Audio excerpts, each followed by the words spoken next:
Well, so he's just, Sorry, we're talking about medical stuff, but whatever.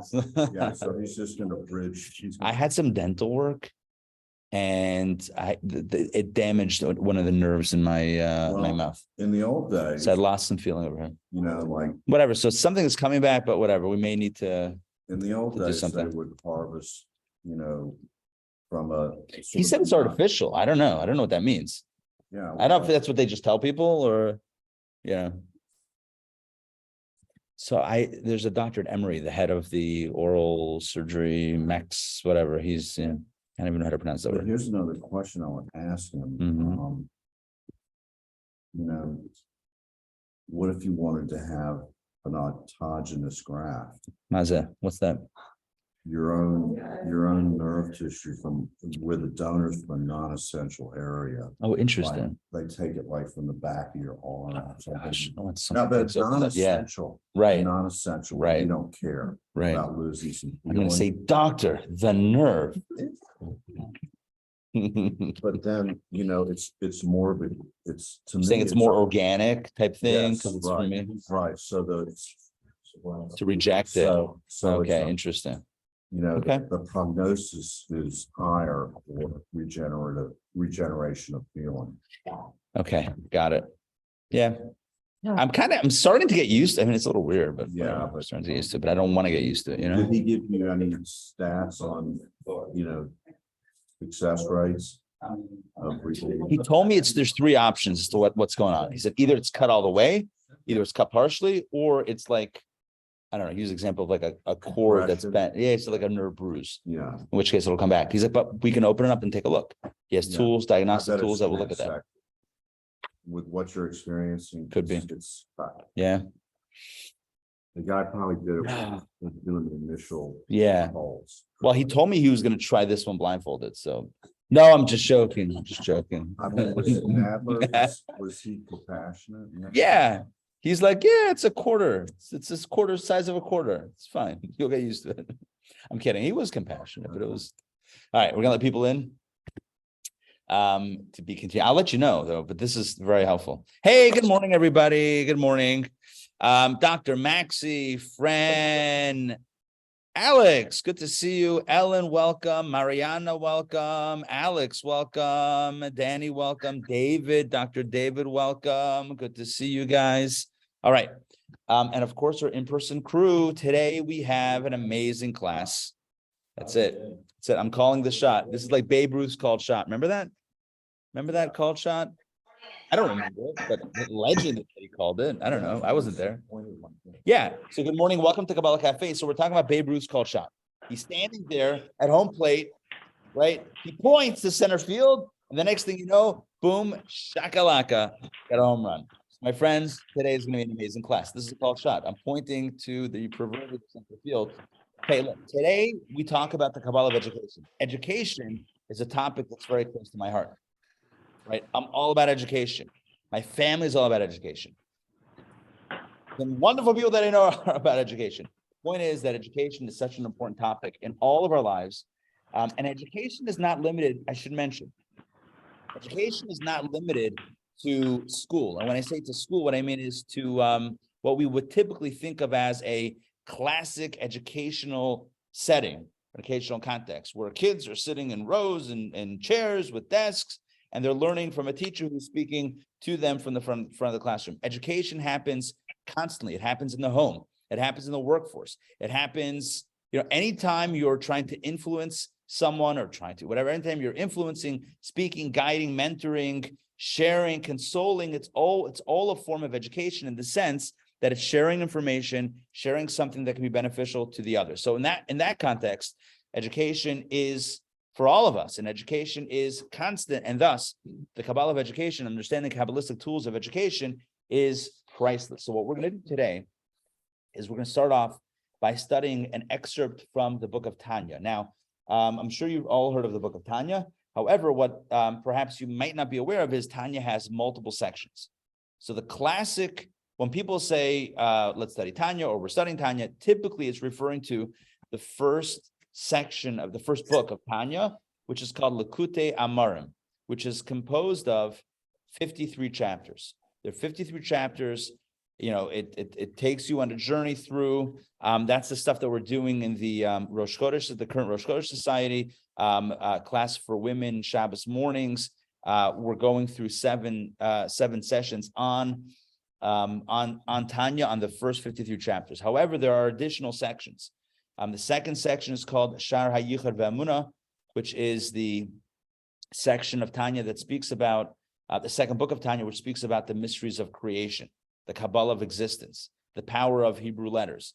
It's something that I've taught in the past, Sunday mornings at Kabbalah and Coffee. It's a tremendous read. So there's different sections. So what we're going to study today is an excerpt from one of the later sections of Tanya, the later books of Tanya, known as Igeret HaKodesh. Igeret HaKodesh literally means, what's Igeret? Letter. HaKodesh? Holy letters. It's a collection of letters penned by the author of Tanya, the author of the founder of Chabad. And these are communal letters, some personal letters that he wrote that have an important message. And so when the author's sons were compiling the Tanya or subsequent editions of the Tanya for print, they collected other stuff to put in the book to augment the Tanya. So when you say Tanya, and when you look at a full volume of Tanya, it has actually multiple books, multiple sections inside the Tanya. So we're going to study an excerpt from Igeret HaKodesh, the letters, the collection of letters of the Alter Rebbe. And this is number 15. Letter number 15. All right, here we go. I'm going to pass this around. I'll pull it up on the screen as well. This is the Kabbalah of education. It is going to blow your mind. So I'll just give you a little bit of context here. Of course, the Alter Rebbe was a Hasidic master and a Kabbalist. And so the lens of education, good morning. The lens of education that's being utilized here is the lens of Kabbalah. And one of the most essential teachings of Kabbalah is vis-a-vis the 10 Sefirot. All right, so just a quick. You don't have that diagram again, do you? I should. It would be handy, but I do not have it. Good morning. Welcome. It would be very handy to have that diagram. I don't have it with me, so you'll just have to indulge me as I just verbally share the 10 Sefirot very quickly and a little bit about them. Kabbalah teaches that God employs 10 building blocks, as it were, in creation. In other words, within the fabric of the universe, God is woven these 10 energies. And what are these energies? Chachma, Bina, Dat, known as Chabad, Chesed, Gevura, Tiferet, Netzach, Hod, Yesod, Malchut. These are the 10 energies. Now, what are they? What do they mean? All right, so we've done a lot of classes with a lot of good morning. Hey guys, welcome. And a lot of insight into this. Let's pass down one more copy. Thank you very much. But today we're gonna look at the 10 Sefirot vis-a-vis education. This is going to be huge in the context of how to educate. So just quickly, Chachma, I'm just going to define things quickly, and then we're going to jump into the text. Chachma is creative intelligence. Bina is analytical intelligence. So Chachma is creative ideas. Bina is, you already have the idea, now you're figuring it out and you're kind of contextualizing it and making sense of it and, drilling it down. Dat is connecting with the idea, so that it's no longer a conceptual idea. Like conceptually, that's important, but that is where I understand how it's important to me or to those that I love, where there's a connection now to the to the idea. So those are the intellectual powers. What was the word you used? Bina is, I used analytical intelligence. Bina is basically where you have information and now you're analyzing. You're like, okay, so what does this tell us? And what does it mean? And how do I apply it to other areas that I know? And how do I make sense of it? It's also framing. Bina is where we frame ideas. Chachma would be creative. Chachma is the lightning. Yeah, it's the inspiration. When the lightning, when the light bulb goes off, you're thinking about something. You can, and then I got it. That aha moment, like, oh, I think I got it. That's Chachma. It's a flash of Chachma. It's innovation. It's a new idea. The Kabbalists liken it to you're walking down a dark street. You have no idea where to go, and because you can't see, the lights are out, and then there's a lightning bolt in the sky, and for a moment, everything illuminates, and then it goes dark again. So It's Chachma, it's not yet. it's not fully developed. Actualized, and it's not really. that will happen in Bina. That happens in Bina. So Chachma is where you get the initial insight, then you have to recreate it almost. It's like you see it, Chachma is Re'iyah, Chachma is sight, vision. It's like you see it in a high situation, but then what happens after that is that you have to kind of like make sense of it and kind of recreate it. It's like, again, you're walking down the street and the lightning flash goes off. You can see everything, and then it goes dark again, and now you still have to make your way home. So hope that you remember what you saw. All right, so that's Chacham Bina. That is connecting with the idea. It's like I can know about something that's wrong or something that needs to be fixed, but then I can also know about it in a way where it's relevant to me. The example that's given is, and I've shared this many times before, but just to repeat, is the example of back in Russia, the farmer who couldn't read or write, and every day the Malamed, the school teacher, would come and read it and bring him his mail and read it for him. He would read his mail, maybe every few days. So one day the Malamed comes over, the teacher comes over, and he's reading reading a letter, piece of mail. And the letter says, "Dear so-and-so," to the farmer, unfortunately, I wish to share the news that your father passed away. And immediately the farmer, the son of the, faints. And so the Kabbalists asked the question, 1 second. So why did the farmer faint and not the guy who read the letter? Didn't he also read the letter? He read it first. How come he didn't faint? What's the answer? It's not his father. It's not his father. So you can know about something, but it's not you. I can know about a passing. Okay, I'm sorry. But it doesn't. But for this guy, it was his father. So there's knowledge, and then there's knowledge. There's knowing something, and then there's connecting with something where it means something to you. That's what that is. That is where it's not just an idea or a concept or information, but it's information that's relevant. That is where we bring it into where it's resonant inside. All right, so that's that. That's Chabad. Now we're going to focus today on more of the emotional attributes in the excerpt. The emotional ones are chesed, which is love or attraction or giving. Chesed, it's all synonymous. Gevura, which is withholding. Gevura is literally strength or severity, but it's like withholding, separation, creating space, boundaries, not giving, etc. Tiferet, which is harmony, which is the balance between the two, typically known as compassion, where chesed is pure giving, no judgment. It's like I'm giving, generous. That's chesed. Gevura is I'm judging and I'm not giving. Tiferet is I'm judging, but I'm giving. That's Rachmanis. Rachmanis is I feel bad, like you're judging someone as it's an unfortunate situation. So you're judging, but because of that, you're not withholding, you're actually giving. Does that make sense? So it's got the psychology of Gevura, but the behavior of chesed, right? Psychological Gevura and behavioral chesed is Tiferet. Does that make sense? Again, chesed is, it's undiscerning, it's pure giving. Gevura is discernment and withholding. Tiferet is discernment and then giving. I'm discerning, I'm looking, I'm judging. I feel bad, I'm taking pity, and I'm giving. That idea of Rachmanis is judgment. It's born of judgment. If I didn't judge, I would just give. No judgment.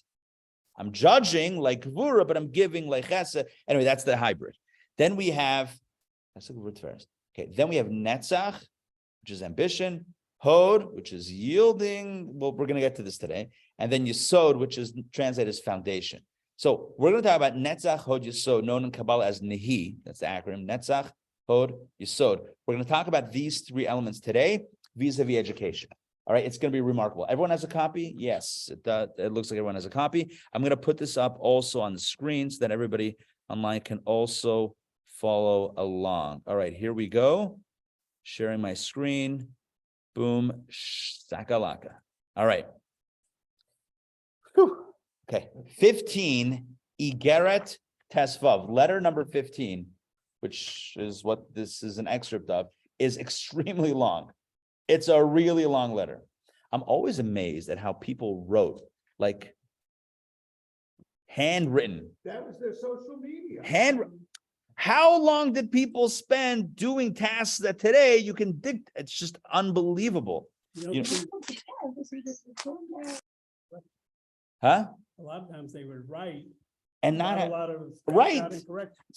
it boggles They my never write something. Maimonides. This, I will never understand this. Maimonides wrote 14 volumes of Jewish law, pulled from the entire body, 20 plus tractates of Talmud, 60 plus tractates of Mishnah. He from all of that, he then formulates what is the most incredible work of Jewish law. Kol HaTorah Kul, it's got the entire Torah. The Shulchan Aruch Code of Jewish law does not have temple-related mitzvot because it was written in the day. It was written post destruction of the temple. It's like, okay, we don't need those laws right now. We're not going to write it. Maimonides Rambam wrote. He organized everything, all 613 mitzvot, organized, pulled from here, organized, synthesized everything. No computer, no database. I will never understand how he did it. It boggles, and he was a full-time physician. Those days. Technology Sucks time, yeah, right. occupies our day. Yeah, I agree with that. I mean, think about how much time we spend. Think about how many books I could write if I didn't have this. I think it utilize greater percentage of the brain. I would agree. They were different. They obviously, yeah, they utilized either a different part of the brain or more of their brain or something. Maimonides, what he did, he writes in letters about his schedule. He writes how he was a physician. He was a royal physician. So he would go and early morning, he would spend time by the court and he would be on call. And then he would go home. And then I don't know if he wrote Yad HaChazaka. I don't know when he wrote. I don't know if he was doing that job while he was writing this. So I'm not suggesting that he did all of the above at exactly the same time, exactly the same years. But his daily schedule at that time in this letter is crazy. He would spend pretty much all day at the royal court. He would then go home. He would be so exhausted. He would eat something. And he writes, when he got home, there was already a line around the corner of people from the community, from the Jewish community, seeking, because he was the physician. And they were, house calls meant they were going to his house. So he would tell them, wait for a moment. He would come in. He would say, wait, please. He went inside his house. He ate, and he writes that he would lie down. It's like the opposite of therapy. He would lie down while the patients came in, while he would diagnose the patients. He would be on his back diagnosing patients because he was so exhausted. The court, you probably understand. Yeah, for sure. Yeah, he was standing all day. For sure. Yeah, you can't. It's not like royal physician. He's like, hey, just ready to go. You're always on call. Who knows what he had to do, right? You know how he got into medicine in the first place? Crazy story. So he was a full-time scholar supported by his brother. His brother was a merchant and he had ships and everything. Well, one day his brother goes out to sea, never returns. His ship sank. That's it. He was passed away. So Maimonides, so what do you do? So got to make a living. So what did he do? He writes this. He found books on medicine. He read. He opened shop. He's a doctor. That's it. Things were easier then. He read it. He read books on medicine. He was a smart guy. He has made his mother proud. He made, finally. She's like, finally. Finally. Yeah. You're a doctor now. You know everyone knows the joke about the first Jewish president. Yeah, it's the classic one. First Jewish president, he gets elected. He calls his mother, Ma, I'm elected president. She's like, oh, okay, very nice, good. What else? He says, no, this is a big deal. He's like, I want you to come to the inauguration. What am I going to wear? Right. They negotiate. I mean, she's there at the inauguration, standing next to the Secretary of State or whoever it is. And she says, you see that guy with his hand on the Bible? His brother's a doctor. Anywho. All right. So back to the story. Kabbalah of education. Okay. So this is an excerpt from Igeret HaKodesh, published in the book, the larger work of Tanya. And he goes, Tanya, the original Tanya was written in the year 1798. This was published in the 1800s, but these are going to be letters either late 1700s, likely late 1700s. So we're dealing with 200. I always like to think in the times of George Washington. There you go. in the family of our country. Yes. While we were struggling along here, They were thinking of big ideas over there. Ideas that literally we're only coming to now. When we talk about philosophy of education, you'll see how this is 200 and at least 220, 230 years old.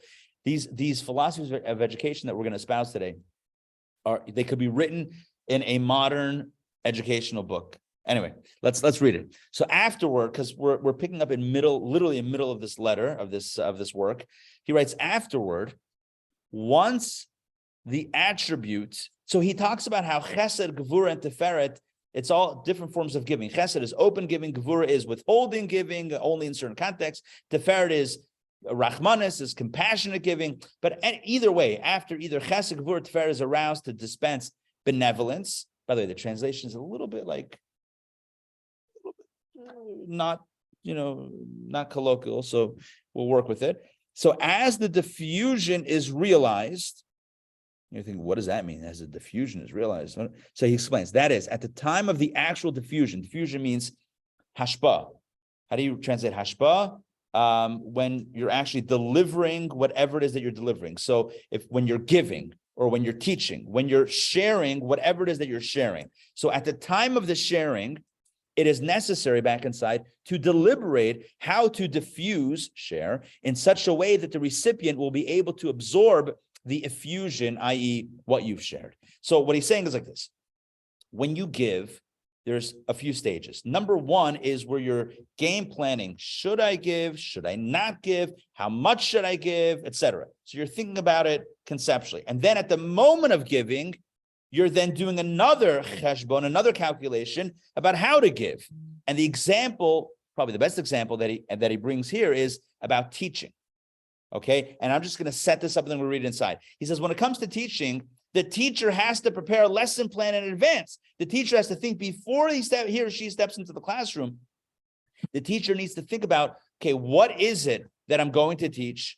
Right? What do I want the students to know? What do I want them to learn? What are the objectives, etc.? That has to happen before. But then while he or she is teaching, there's also there's also effort into making sure that what you're saying is entering inside the mind and heart of the student. There's a tailoring that has to happen while the teaching is happening. Does that make sense?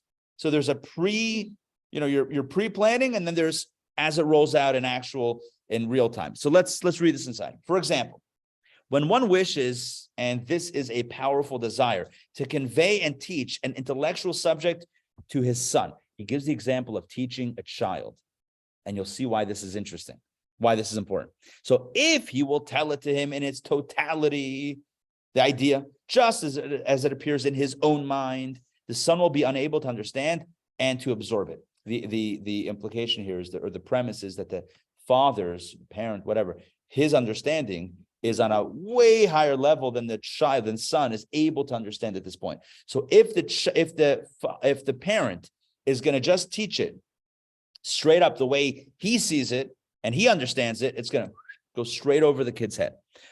Rather, back inside. So this is third paragraph, second sentence. Rather, one needs to arrange it for the child, in a different order and context, such as by providing an example from an alternative context.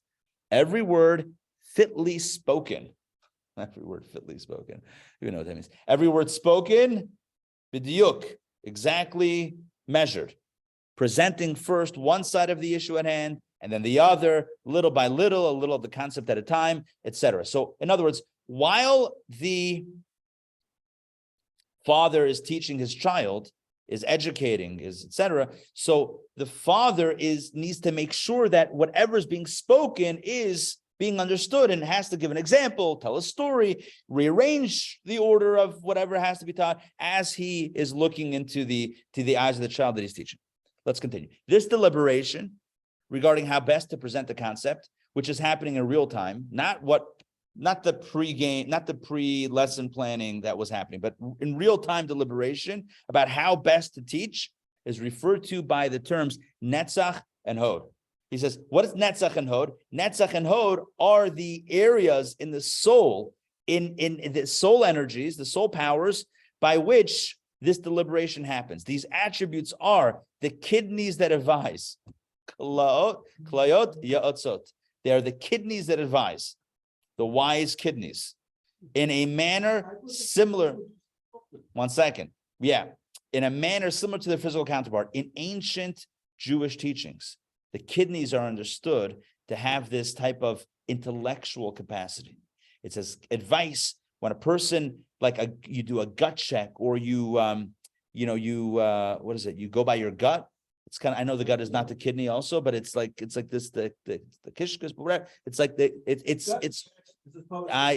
yeah. So there's like this kidney thing, but in this context, I think the filter is perfect. Filters are good. Yeah. Filter's perfect. It's exactly on point here, because what does it mean to filter? What do the kidneys do? The kidneys make sure that the toxins, I'm not a doctor, but I play one on TV. The kidneys are making sure that that's true. Like Maimonides, you're saying. There you go. I'll read a few books. You gotta do more than read a few. I'll Google, right? Dr. Google. We're good. Jail, they have to do second patient.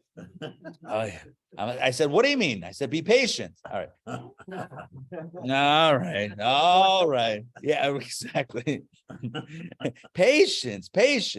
All right. So back to the story here. So the kidneys are all about filtering out the stuff that the body, that's not good for the body, which means that there's a discernment that's happening. What should go in, what should go out, how things are best processed by the body. The kidney is figuring out what needs to be filtered, what not to be filtered. That's exactly what a teacher does. Or in this case, the father who's being a teacher to his son. And again, you'll see why this is important as we get to Yesod in a moment. But he's saying that there's a filtering that happens. There's a tailoring of the concept, of the information, of the ideas, of the presentation that's happening as the father is sharing with his son. That is, let's continue next, but this is 1, 2, 3, 4, 5th paragraph. That is, they adapt an intellectual subject deriving from the father's mind in such a way that it will not issue unmodified. There's a double negative there, right? Not issue unmodified. In other words, the kidneys, not the kidneys, the netzach and hod, which are likened to the kidneys. Oh, I should probably explain. When the 10 sfirot are cosmic energies. They're also human soul energies. In every human being, there are these 10 soul energies. And the mystics overlay them over the body. Like the different powers of the soul operate within different sections, areas of the body. So like Chachma, Bina, and Dat, right brain, left brain, and Dat is, I'm not sure where in the brain that is, but that's another part of the brain. So you have 3 different parts of the brain. You have Chesed on the right side, Gvura on the left side, various centers that the Kabbalists overlay it. When it comes to Netzach and Hod, the overlay and the physical, the anatomical connection are the kidneys. And so he says, just like the kidneys are filtering, Netzach and Hod are also filtering as we share. So let's start again that 5th paragraph. That is, they adapt an intellectual subject deriving from the Father's mind in such a way that it will not issue unmodified. In other words, they make sure that it is modified, that there is tailoring happening on the fly, i.e., as a very subtle concept in his brain and intellect. In other words, it's not going to issue forth from the Father still in its subtlety, like in the Father's brain, but that it changed somewhat from the subtlety of his intelligence and become a somewhat less subtle concept so that the Son will be able to absorb it in his mind and understanding. So Netzach and Hod are there to make sure that the information, the intelligence, the idea is modified, changes, becomes tailored to the capacity, to the interests of the student. There are different educational philosophies. There's Montessori, and there's something called Reggio. So I know a little bit about Reggio. In town preschool is Reggio. Reggio is, I'm not an expert, but I know enough to pretend that I'm an expert. Reggio, my understanding is that it's based on a very child-centric learning model, which means that the teacher knows they want to teach a unit on, let's say, numbers or whatever it is, little kids, right? Preschool kids. They want to teach a unit on something. And then the teacher finds out through exploration, what is the interest of the students? Do they like trees, rocket ships, dinosaurs, and then you work on adapting the subject into the areas of interest of the student. So you're not forcing them into your paradigm. No, we're going to learn numbers with apples. 2 + 2 is 4, 2 apples is 4 apples. Who said apples? What are the kids interested in? Dinosaurs. So you bring in a few dinosaurs. Boom. Only somebody. Little Jurassic Park action. Jurassic Park. Yeah, that would be super awkward. Well, So what's you're a the kid. difference between that and Montessori? Isn't that the same philosophy? I think they're similar. I think they're both Italian, i.e. designer, but I don't know. That was a joke. Italian. But I don't know. And I think Montessori uses specific implements, or what's the word I'm looking for? Yeah, well, it's two. Materials. There's certain materials that are used. But the kid can pick some. But it's also right. It's also child driven. They're both really child driven. They're both child driven. And both from Italy. I believe they're both from Because Italy. I was brought up under the Mussolini. By the way, that's great. I was also education for me was you sat at a desk, the teacher taught, you took notes or you didn't, you had a test. That's it. But not in preschool. I don't remember preschool. Maybe I didn't put it- my bubby was a preschool teacher, so I'm sure it was great. Right, kindergarten. Yeah. Preschool was just make sure everyone survives the day. Yeah, preschool was like, Oh, it was advanced. that's also true. When you was old, you would not have been able to use this technology. Didn't exist. What? Oh, you're saying back in the day. What's about training? Yeah. They Listen, use it better than the grandparents, because the Yeah. grandparents are afraid. yeah, for sure. The kid's not worried he's gonna break it. Right. Older people are worried he's gonna break it. That's but a they good don't break point. anything. That's a good point. There's no, it's not tense. Push hard with her fingers.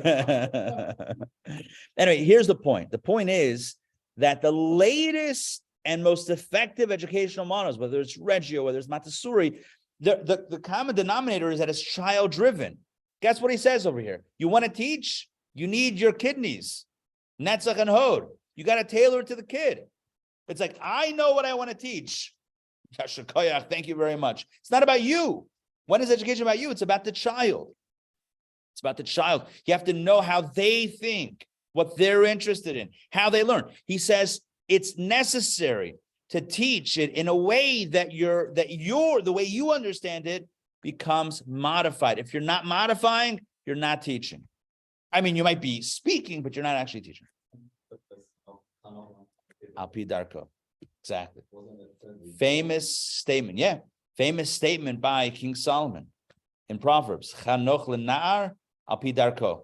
Educate the child according to his or her way, according to their way. And then gam ki yaskin lo yosher mimenu. Then even when they get older, it won't depart from them. Yeah.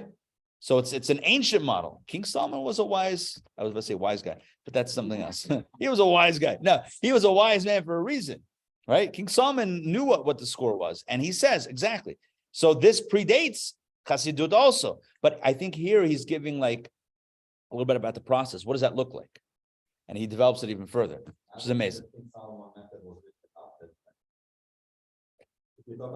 I always, but you know what I always say? I always say this. We had all the ideas, and then we were running for our lives, living in poverty, and I'm using this as a verb, being pogromed.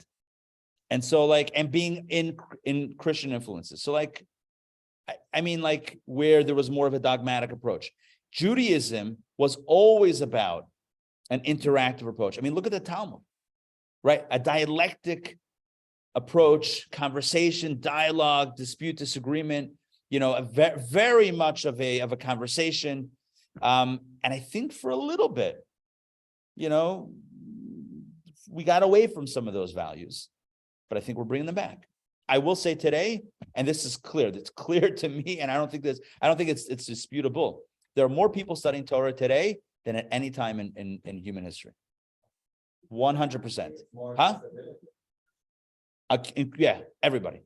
Globally, Jew, exactly. the availability and proliferation of Torah study is unprecedented. And It's unbelievable. It's good. kosher food And kosher food. is unprecedented. Yes. All right. That a So little fun. can you just describe what you mean by dialectic approach? I just wanted to use a fancy word. I like the word. I definitely like the word. So Talmud is maybe I didn't have the right word, but it's very much of a conversation. Yeah. It's an open conversation. It's imagine if someone was transcribing everything that was said in this room and kind of editing it lightly and then putting it out there. You would have like different ideas and different input and questions and then questions on the question, a question on the question on the question. If somebody asks a question, somebody says, "What kind of question is that?" And someone says, "I'll tell you what kind of question that was." And all of that is written down. But you have this great conversation where it's not top down, Yeah. but it's And it goes off it's on tangents. and it goes off in tangents and it's peer driven and it's there's a dialogue Mhm. and it's beautiful. It's beautiful. It's conversational. So I remember that I like that. It's conversational learning as opposed to top down. This is what I'm saying. You have to listen. That was never the approach. I mean, it's kind of slipped in for a little bit, but it's anyway. So he says over here that mapping it mystically in the energy source, energy in the energy centers of the body and the soul, it's the netzach and hod energies of the soul, of the human soul, that provide the ability for the father, the teacher, or really anybody to on the fly modify a subject, modify a topic to fit the specific capacity and interest of the recipient of that information. So let's look at the last paragraph. This is very interesting. Netzach and hod are also referred to as grinders and millstones. Isn't that interesting? Grinders and millstones, because they grind the manna for the righteous, like the heaven which is named Shechakim, for it grinds Shochakim, the manna for the righteous. Now, let me give a quick background. There are, in Jewish thought, it refers to 7 dimensions of heaven. And each of these 7 heavens, isn't that even in English, 7th heaven or something? Wasn't there a show? 7th heaven? Back in the day? Yeah. On the CW or something? Does that exist? Do these stations still exist? I don't know. Anyway, who knows? Anyway, so, and the Talmud names each of these heavens. And one is called Shechakim, which is referring to, which means grind. It grinds the manna for the righteous. This heaven, this heavenly space grinds the manna for the righteous. I don't know. Maybe the righteous have difficulty chewing, so we have to grind. These are all spiritual concepts. I would have to do a much deeper dive into research on this piece of it. But his point is that Netzach and Hod are also doing that type of work, grinding and milling. What's a grind? What's a millstone? A millstone is you take kernels of wheat. Right? You can't bake bread with kernels of wheat. It's gonna be awkward. You take it, grind it, you grind it between stones. I'm sure now there's more technology with that, but you grind it in a millstone, and out comes flour. And now you can do something with it. So he says, trial and error. I always think of it. How many? Can you imagine how much? I agree with you. Can you imagine how much trial and error? How many people? What we eat is built on how many people who didn't make it because they tried something that wasn't okay. I mean, it's not a joke. I mean, it's serious. At one point were considered poisonous.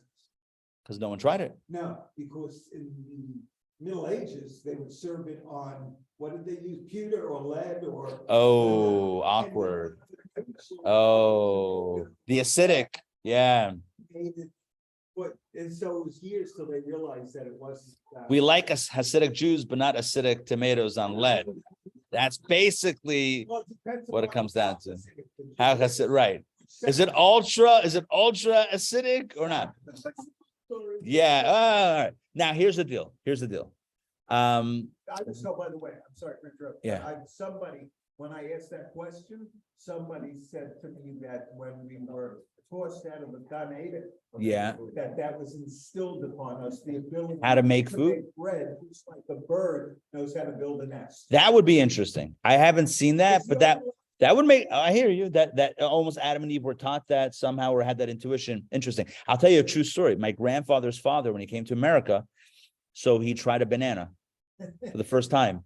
He didn't know to peel it. He ate it and he never tried it again. They told him you have to peel it. He's like, I'm okay.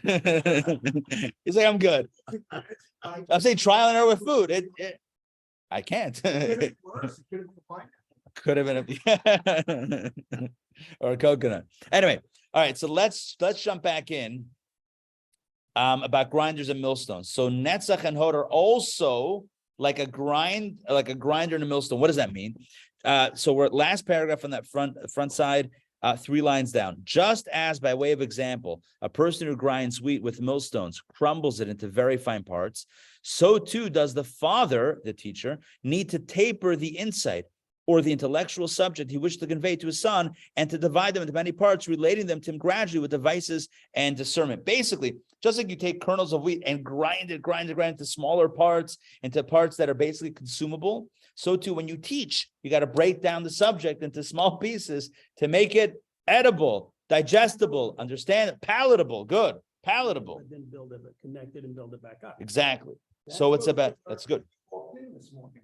That's Nice. Exactly the subject we're learning. That's why we're doing it, because it's all about synchronicity. It's always like that in Torah. There's always, whenever you're studying, you always say, wait a second, that's exactly what I was thinking, feeling, learning, struggling with.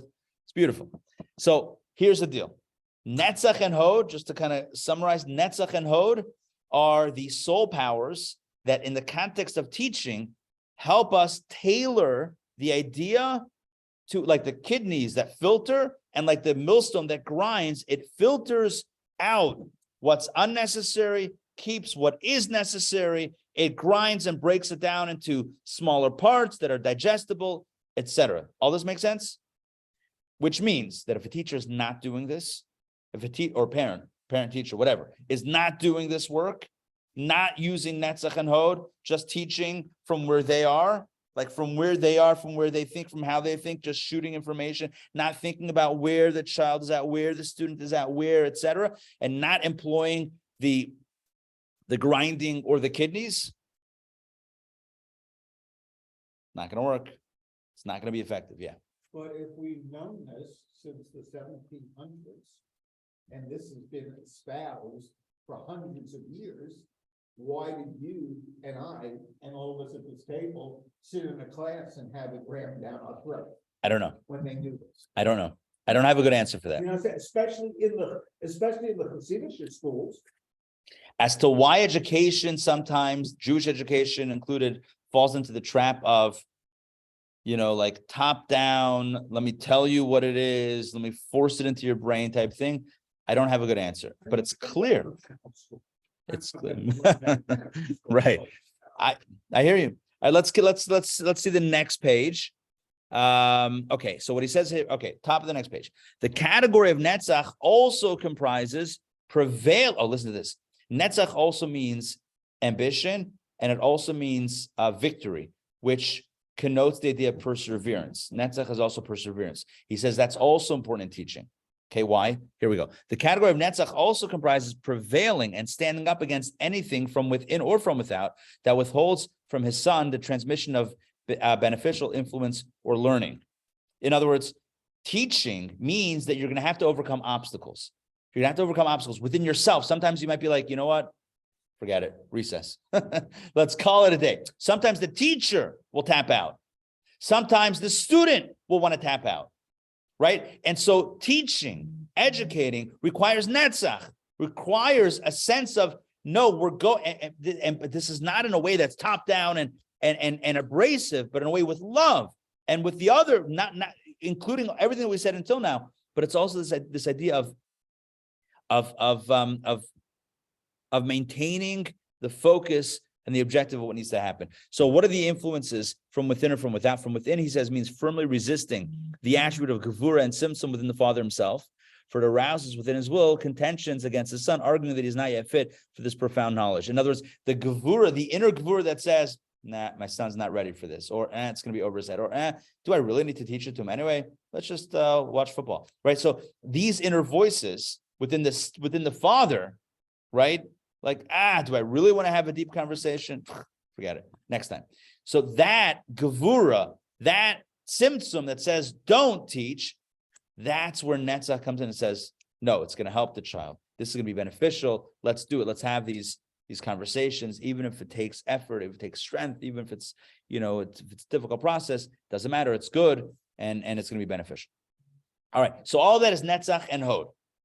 In the context of education, in this specific example, father and son. Now it gets wild. The category of Yesod. What's Yesod? Yesod is the sixth of the emotional energy. So there's Netzach, Hod, and Yesod is in the center. Yesod is, by way of example, the bond. Yesod means many things, but it also means bonding, relationship, connection. It's the bond by which the father binds his intellect to the intellect of his son while teaching him with love and willingness, for he wishes his son to understand. I'm going to say this in my own words. Yesod is the love and the relationship where the father wants the son to learn and cares about the son. This is why he used the example of a father and a son, because there's an investment. When I say investment, the parent, the father in this case, mother, the parent loves the child. And it's not just I'm teaching someone something. It's I care about them and I really want them to learn this. I really want them to benefit from this information. Let's continue. Without this bond, without the love, without the relationship, even if his son would hear the very same words from the mouth of his father, the brackets in some versions are in, some versions are out. As he speaks and studies to himself, the reason why they're out, our Rebbe explains, why it might be out is because we're not talking about the son overhearing the father.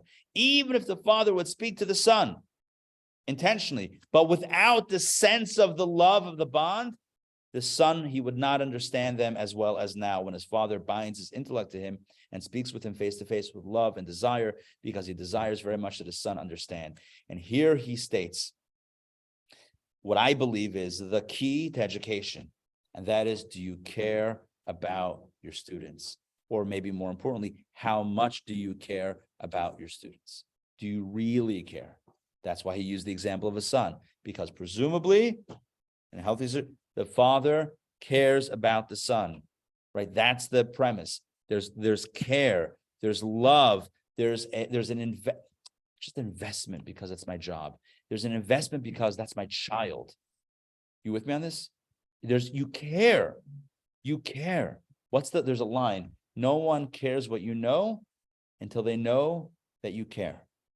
No one cares what you know until they know that you care. So you can have a teacher, you can have the greatest teacher. But if the teacher doesn't really care and you can't fake it, either you care or you don't care. It's an objective fact and a truth. Either the teacher, and I'm going to move away from the father-son example. Let's move it into the classroom. Either the teacher cares about the kids or he or she doesn't care about the kids. And when I say care, I mean really care. Not care because it's my job, because I'm being evaluated, because the parents are going to be on my back, but really care about this child learning this thing. If the teacher really cares about the child, you know what? The child is going to know that. The child, it's a good example. The child will absolutely know it and feel it. And then the child is going to be open to absorbing the information. Because when it comes to education, you need two things. You need the right information being transmitted, and then you need an openness on the part of the recipient. There has to be an openness. There has to be a receptiveness. There has to be a willingness to learn. And to create the willingness to learn, you have to have a relationship. If you walk in, I'm not saying that you couldn't go to university, sit in an amphitheater or whatever it's called, sit in a lecture hall, with the rows that are up. I want to get one of those one day. I want to try that. Right. So, and you could sit into a brilliant lecture, sit in an Einstein's lecture in advanced physics, and that I'm not saying you wouldn't understand the lecture and benefit. You could understand, but we're talking about education here that transforms lives, not just gives you more information. We're talking about education that's really more about mentoring, education that makes you a mensch, education that makes you a different person, not just 2 + 2 is 4. Right, but how to live your life. how to live your life, how to be a mensch, how to be a good person. And when a teacher is teaching a student, the previous Rebbe, I know I'm interrupting myself. The previous Rebbe wrote a book, his father asked him to, called Klolei HaChinuch V'Hadracha, the Principles of Education and Guidance.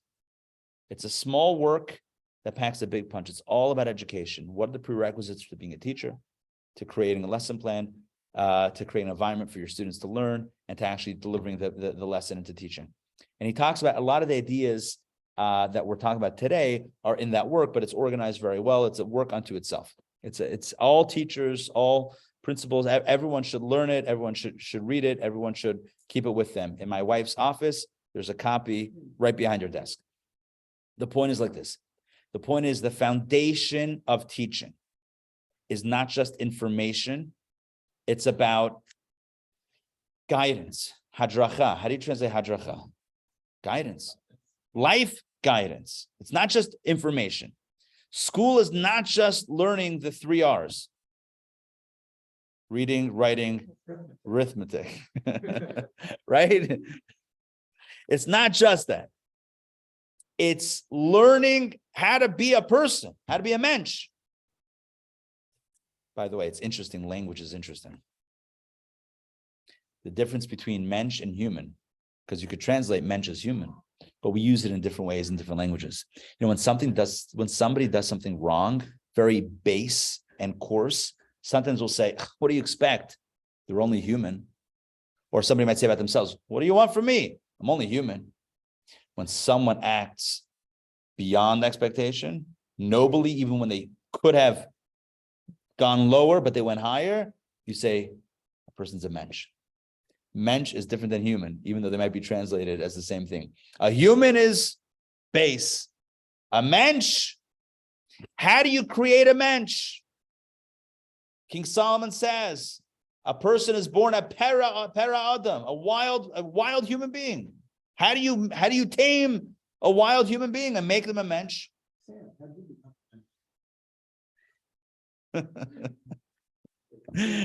He's going to create a seminar, 3 secrets to becoming a mensch. By the way, one of the most powerful answers to the question of why God says in the plural, Nasa Adam b'tzalmenu, let us make man. Who's the us? God says, let us make man. Commentaries say the angels, heaven and earth. But the one that I love is God says to us, let us make man. God says to man, to human being, let us make man. In other words, the creation to be a mensch, God says, I'll do a little bit, but you also have to do it. I'm not going to make you a mensch. You have to make yourself a mensch. I'll create a man, you create a mensch. And that's what, and parents and educators, it's all about, it's not about how much Talmud you learn. That's good also. But it's about becoming a mensch. It's about becoming a good person. And that happens when there's receptivity, when there's a love, when there's a relationship. And you know what? A lot of that is sometimes built outside of the classroom. I mean, we can see this happening right now. There's stuff that happens outside of the classroom. It's not only what happens when you're teaching a page of Talmud. It happens outside, when you're hanging out, at recess, when you're doing extracurricular. It build a relationship. It's like, again, the example that he uses here is a parent and a child. Because a parent is not just educating a child. A parent is caring for the child. And there's building trust and creating bonds of love. And what he's saying here is that Yesod is the power of bonding. And he says that the teacher, the parent in this case, in his example, could say the same exact words, but if it's not coming from a place of love, if in that moment the parent is not connecting with the child, and that's an intangible, because no one else is going to see it, but the child's going to feel it. The child's going to know when there's that connection. And if that connection doesn't exist, you know what? It's not going to enter the heart of the child. If there is a connection, it will. Let's continue inside and the greater. All right, this is 1, 2, 3, 4 paragraphs in. And the greater. Oh, sure. And the greater. Yeah, for sure. And the greater the desire and delight of the father toward the child, the greater is the influence and the learning. Again, look at that word, the influence. Because then the son is able to absorb more and the father communicates more proportionally. Look at that. The son is 2 things. The son is able to absorb more and the father is more excited about the teaching. Why? Because he's feeling the love. He's not doing it as a chore. He's doing it as an act of love. So the child is open. The parent is open. It's gewaldic. It's wonderful. For through the desire and delight and with a contented disposition, his own insight is heightened and amplified so that he can bestow enlightenment upon his son and teach him. All of the capacities, intellectual, emotional, are open when you have that yesod bond. Okay. Now, these emotive attributes, those involved in imparting enlightenment and the like, are the external aspects of the soul. What he says here is that the idea of discerning how much to give, how to teach, how to convey, the love that you feel to convey, the desire that you have to teach and to share and to enlighten and to educate and to guide, all of that is all called, he says, the external aspects of the soul. Within them are vested the inner attributes, which bring about the external attributes involved in the actual imparting of knowledge, i.e. the faculties of love and awe and so on. He explains this in the last paragraph. This may be compared to the case of a father who bestows enlightenment upon his son because of his love for him and withholds his influence because of his dread and fear lest his son come to some downfall, heaven forfend. In other words, ultimately, it's driven by love or fear. So either you want to teach because you want your son to learn this, to know this because you love him and want this for him, or you don't want to share this information because you're afraid of what this information could cause to the child. We can come up with examples of where, sharing something with a child is not healthy. But anyway, his point is that what ultimately drives the modality of teaching, of sharing, of educating, what ultimately drives that is chesed or gevura. Chesed is giving, gevura is withholding. That's ultimately what drives it. But as the process unfolds, so those are the driving force, those are the drivers. But as the process unfolds, you need netzach and hod, the two kidneys and the millstones, to grind it, to tailor it, to filter it, to aim it toward the child. And you need yesod, you need to be excited about teaching, about educating, about connecting in that moment. You must have those qualities, or else it's not going to go where it needs to go. The teaching is not going to go where it needs to go. Make sense? In my opinion, as I said, I wrote in the email, and as I said earlier before, in my opinion, this stuff is priceless. The pedagogical wisdom here, the Kabbalah of education is brilliant. And these are just 3 of the 10 sfirot, netzach, hod, and yesod. That's all he focused. I mean, he did a little bit of chesed and gevura at the end, but primarily it's about 3 of the 10. Netzach, hod, and yesod. Netzach and hod, kidneys, millstones. Yesod is the connection. All 3 of those energies and energy centers are critical to teaching. If our teachers, I mean society, like global, society-wide, if our teachers were really cared about their students, but not just care because it's a job or care because I like teaching, but care because they care about the relationship. They care about the person on the other end of the communication.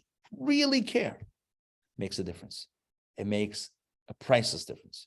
If there's care and love, yesod, if there's the willingness to be vulnerable and to not share everything you wanted to share, or to tailor what you wanted to share in a different way, because you see that that's how the child's going to understand. In this moment, that takes bravery. It takes work. Because what do you mean? I have the way that I teach. This is it. This is how I'm going to teach. That's not netzach and hod. Netzach and hod is you modify the way you teach in order to fit with the capacity of your student. An important lesson for all of us, because we're all teachers, we're all communicators, and we're all influencing in our own way. Family, friends, coworkers, employees, students, we're always communicating and educating, and these are important, very important skills. All right, with this in mind, let's jump into our Kabbalah Cafe text for a few minutes. All right, please take and pass. And we will soon run this side as well. Yes, I think we talk about for education, it's not just the subject, you're also teaching how to be a bench. Yeah. That explains why we have such, especially now, such education qualified, because not within education is where you can't help but often see values and people have disagreement on values and we have a standardized public education system. Well, you got to fight of what value that standardized public education system is going to Right. implement. Yeah. What are those values? So if teaching imparts values, then what are the values that we're teaching? I'm sure you've heard me say this before. So Bertrand Russell was a great philosopher, lived many years ago. So philosopher and also mathematician. And so, he was an ethicist. He taught ethics and mathematics. And he was once embroiled in a bit of a scandal of an unethical nature. And one of his colleagues called him out and said, "Hayitachin," without using the Hebrew word, but how could it be that you teach ethics and you're acting unethically? He says, "Look, I teach trigonometry and I'm not a triangle." Right? So you can teach it and not be it, but that's not a Jewish model. Right? That's not a Jewish model. It's like the teacher should be the It's too cynical. yeah, it's way too cynical, right? I mean, here's a guy that was busted for doing something unethical. So what else is he going to say? A cute line that was actually pretty cute. But the point is that we do influence, right? More than what we say, it's who we are that really influences. Otherwise, you're lobotomizing the educational thing where you're training students to only look at the information and not the person, and that creates all sorts of havoc. Hypocrisy. Huh? Hypocrisy. Yeah, and that creates a situation where you start separating ideas from reality. Like here's the concept, but there's how the real life works, and what you end up with is a very just everything is skewed and everything is awkward. Muddy. Everything's muddy. It's like the example that I love of the old Jewish tailor who probably should have retired, and he makes a custom suit for someone, and they get it back, and they pick it up, and they see one sleeve is longer and one is shorter, one leg is going this way, one leg is going that way. Says to the tailor, like, what's going on? This doesn't look right. He's like, try it on. The guy tries it on. It's still not right. The tailor says, you're wearing it wrong. You have to stand like this. If you stand like this, right? Yeah, if you contour yourself, it'll fit perfectly. How much do we contort to make things fit? It's like we do contortions, like don't look at the person, just look at what they're saying. Don't take it. We contort to make it fit to the reality that's in front of us. That's not healthy. If you contort long enough, your back gets sore. Your legs start aching, the hips, right? It's like, how long can you go like this until you feel like what's going on here? It doesn't feel good. All right. There's a lot to talk about, but I do want to do a little bit inside. We have a few minutes, about 5 minutes or so. So let's do a little bit inside. So what we're going to do here is we're going to go back to some ideas that we started last week, which was about death. So this is kind of like a bit of a spiritual autopsy to figure out the cause of death. And he goes through different forms of death, and you'll see why this is relevant to what we discussed today about education in a moment. So I'm going to share my screen with you, and let's jump in. This is going to be page number 40, where it says uncontainable light. This is going to harken back again to what we said last week, and then hopefully get into some of the stuff that we discussed today. But here we're going to get a running start. In regard to sudden death, heaven protect us.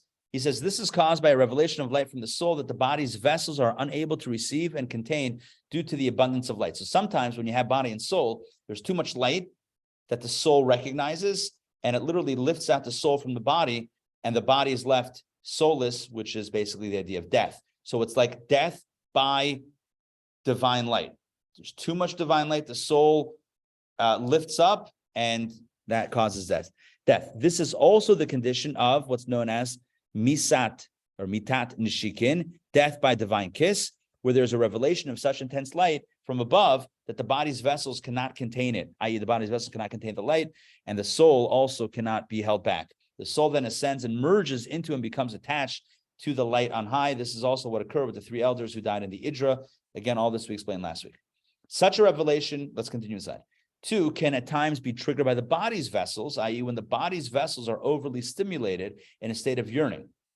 So it can either be triggered by a light that excites the soul, or by the body getting very excited about spirituality. This elicits a light that cannot be manifested in the body's vessels. This is similar to the death of Aaron's sons when they came close before the Lord in a state of yearning, but died due to the inadequacy of their vessels. So they got so excited. It wasn't that there was a divine revelation that pulled out their soul, but they got so excited about God that they short-circuited, as it were. Again, all this we explained last week. Let's continue. True selflessness. In fact, this, Nadav and Avihu, Aaron's son's death, when they got very excited about God and died, was considered a sin. Why? It sounds very holy. No. Since not for chaos did he create the world, rather he formed it to be settled. God did not create the world that we should escape it, but rather to be in it. Thus, a being is only, let's continue page 41, is only considered genuinely selfless when it is attuned to heaven's true intention. Its yearning should be in a manner that will elicit a lofty light that will find expression in a manner of shov, as explained elsewhere at length. In other words, if you really love God, you're not trying to escape earth and go to heaven. You'll realize that God really wants you to be here, right? So if you're excited about God, so what does that compel you to do? Not you, but like, what does that compel one to do? To jump out of their skin, their soul, their human skin, and the soul should ascend? That's one option. Or number two, that no, on the contrary, the soul should be integrated within the body and recognize that God wants me to be here and to make a difference right here. If I really love God, I'm not looking to escape. I'm looking to integrate and bring heaven down to earth. All right, let's continue. The soul's desire. Now, every spiritual, and this is what we discussed today. So if we were to summarize very quickly, what we're saying here is, in this text, is that life is the composite or the combination of body and soul. And the body is not just a passive vessel, but the body actually is what draws the soul into it. Because as we've said in previous weeks, the soul recognizes the beauty of the body, the holiness of the body. The body is actually on one level even holier than the soul, which again we discussed a few weeks ago. And so thus the soul is almost compelled into the body because of the body's greatness. So look what he says here. Now, every spiritual communication must be conveyed willingly. Indeed, joy is the primary cause for effusion, and that is what we discussed earlier today. If you want to be mashpia, if you want to give, you got to do so with love and joy and willingness. Like we just said about the Father and the Son, right? We spent the whole morning talking about this, right? A parent and a child, parent teaching a child, in order for it to be effective, it's got to be born of love. It has to come from a place of desire. It has to come from a place of willingness. It can't be like, all right, what are we learning today? Blah, right? It's got to be with love and joy. So his question is, if so, how can the descent and extension of the soul's light to animate the body come about contrary to the soul's desire? In other words, when it comes to soul and body, what does the soul want? Does the soul want to give life to the body or not? And if it doesn't, but it's forced to, right? So then what that means is that the soul is not so willing. And if the soul is not willing, then the soul is not fully integrated into the body. So what does that mean for us human beings? Our souls don't want to be here. Our soul doesn't want to give life to our body. Oy, that's a complicated existence. Our own soul doesn't want to give life to our body. That's a very broken existence. So he says, no, the explanation is that in truth, the soul does wish to descend and animate the body.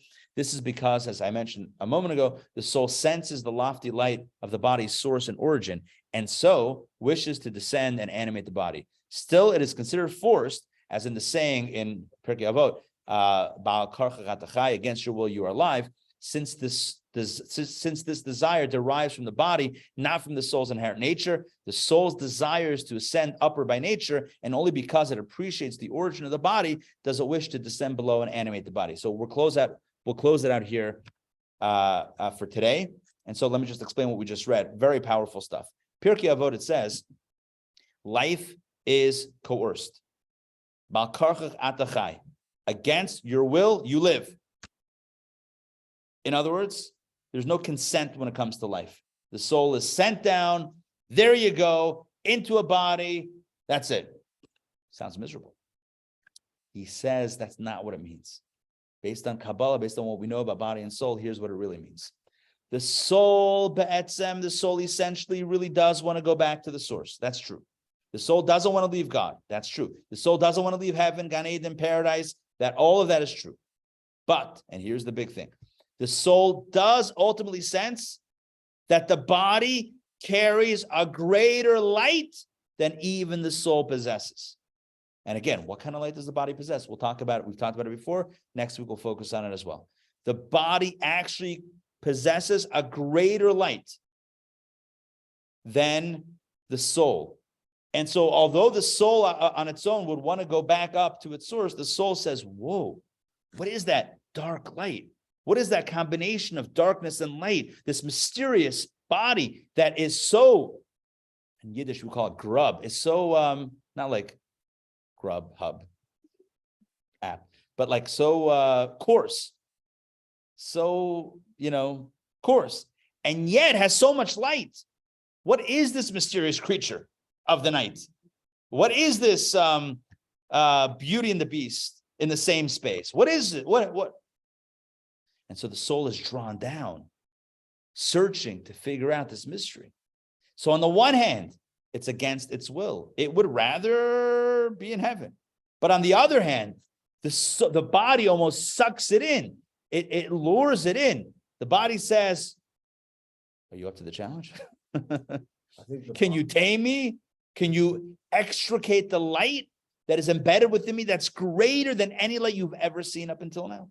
A light of essence and not of spirituality. I think the body is grounded. Yeah. And Next week, we're going to talk about that energy wants to go to ground. We'll talk about a little bit about the grounding and perceiving God in the tangible as opposed to the theoretical. But the point here is that the soul sensing the beauty, the mysterious, complicated, almost impossible beauty of the body. When the soul senses that, and it does sense that because it has that beep, beep, beep, beep, beep. You know what I'm doing? I'm holding the sand metal detector. Oh, look.